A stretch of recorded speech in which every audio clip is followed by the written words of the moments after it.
Hello everybody, this is Hybrid. Before I begin, I have a special guest, some Mr. Trevor Carruthers. Yes, Trevor Carruthers, and I need to let everybody know that there is a war going on between Cheez-its and Goldfish. It's insanity, and there's a video on YouTube right now. I'm talking to people on the streets. Check it out. Cheez-its versus Goldfish. And Hybrid, I'm sorry to come in and just kind of just take over your show for a second, but thanks for letting me do it. Pull a Kanye West. Yeah, I'm going to let you finish. All right. Thanks a lot, guys. See ya.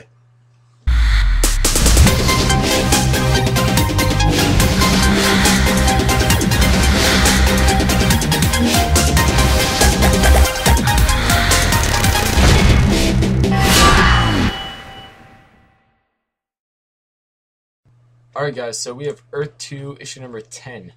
Now this is a very good issue. It has everything we really want, like dialogue, great. The plot itself, great. It's interesting too because, see, one of the plus sides of having Earth 2 with the whole New 52 reboot and everything is that a lot of the characters that would just add on to the pollution of the characters in the DC universe, because a lot of them are legacy heroes, therefore their villains and their, I guess, stuff can get really rehashed easily, or yeah, their stuff can be like recycled, all that good things or bad things depending on your opinion of it. But with Earth 2, it makes it fresh. Like, you have so much breathing room, so much flexibility, because you can, just like with the Ultimate Universe, you can retell origins to a degree. You can alter people's powers, how they got those powers. So yeah, their origins, you can their personalities, you can change that. You can change around the initial villains they face. Like, all these things you can do because of just one simple change of making another universe for a set of characters. First page, we have Hawkgirl and Khaled. Khaled's the guy who ends up becoming Dr. Fate, and Hawkgirl, we all know Hawkgirl. So it kind of just briefly goes, like, we don't know exactly how they get their powers, but we have a good idea. And we get a good look at the helmet of Naboo, or the helm of Naboo. And then we go to present day in the realm of Naboo, because the beginning of the comic took place 2 years ago in Egypt.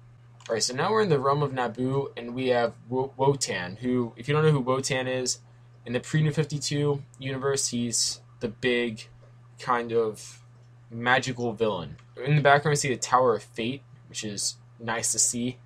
And, you know, just all this in general, it's really nice to see. They also go into the fact that the Flash's powers in this universe are magical based.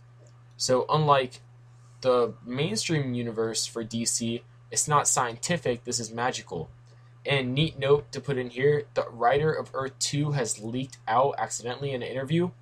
Earth 2 universe and mainstream DC universe, there's going to be an event taking place in 2014. So I'm very interested to see how this works, because if you don't know, Earth 2 Flash gets his powers from Mercury.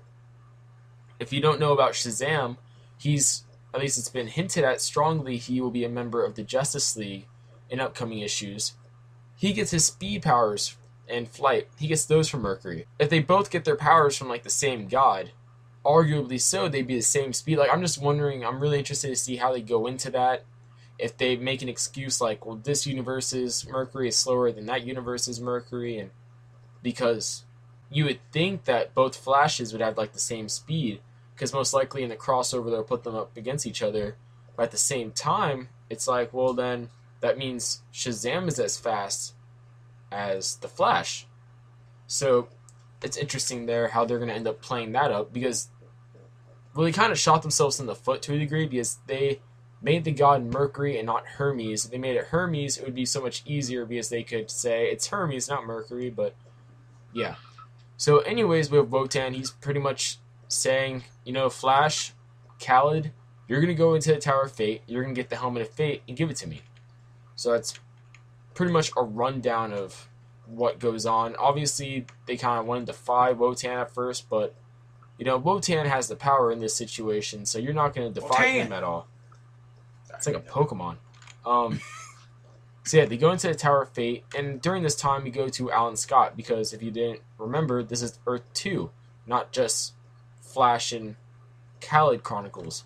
So Green Lantern's trying to figure out why, I guess, people targeted his lover Sam and tried killing him, which goes kind of unsuccessful. So he goes to Louisiana where Hawkgirl is, and kind of neat thing there, we have parademons everywhere, dead parademons, I guess. And so Green Lantern goes to Hawkgirl, asks her for help, which he explicitly stated he wouldn't do last issue because of his big ego. So it's nice to see that he's acknowledging, I need people to help me. And also we go back to the Tower of Fate, and it gets really confusing. Flash and Khaled are walking around, and they meet the Beast, the Great Beast to be more exact, that guards the helmet of Naboo. Yeah, if anyone has played Dante's Inferno, he looks like one of the second to last or third to last bosses, if I remember correctly. I'm like replaying the game right now, so it's on my mind. But anyways, though, next issue we should get Dr. Fate as Dr. Fate. Like, here's how I see it: they're probably gonna prolong it in the next issue, and we're gonna get Dr. Fate in the last few panels. Then the issue after that will be Wotan versus Dr. Fate, and then at the end of that, they're gonna go back to the regular Earth 2 universe out of the realm of Naboo. Then after that, they're going to fight their next thread or set up for their next thread, and then Justice Society will be formed. So all in all, this is coming together pretty well in my opinion. I like how we've had a lot of character development from previous issues for these characters, and at the same time we're getting more and more, especially I feel with Hawkgirl, we're going to get a lot more to her character. And then also with Khaled, since he's the newest kind of character introduced in this series, I'm looking forward to more about him. Exactly why Naboo chose him of all people to wear the helmet. So, all in all, great issue. I want to give it a 9.5 really, really badly, but a few things took that kind of right away from me. First off, being the whole way the way they kind of did the whole Alan Scott thing. Like, I understand they want to have him in there, but to me, it's just the way they put it didn't really fit. Honestly, like, they could have put that at the end of this issue, but the way they put it was right in the middle of the issue, where like they are building up the hype for the Tower of Fate. They go to the Tower of Fate. They could have actually ended the issue there with how they did the narrative, but then they just cut to Alan Scott, and it's fine the way they do it until they go back to the Tower of Fate, and then they cut it. So it's kind of like, why would you leave it off like that? Because they had a cliffhanger ending, and that was perfectly fine. I would have given it a 9.5 there, but then they go ahead and do another cliffhanger ending. Why? Like, it kind of just it drags it out. That's the feeling I'm getting. But all in all, the dialogue is great. I'm kind of interested to see where this whole subplot with Sam goes, because we didn't really have a hint that he did anything that would require someone to want to kill him. But all in all, I'm interested. I like what I'm seeing. Art is great.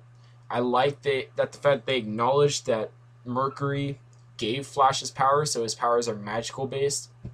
All in all, though, I give it a solid 9.25, close to 9.5, just not there yet.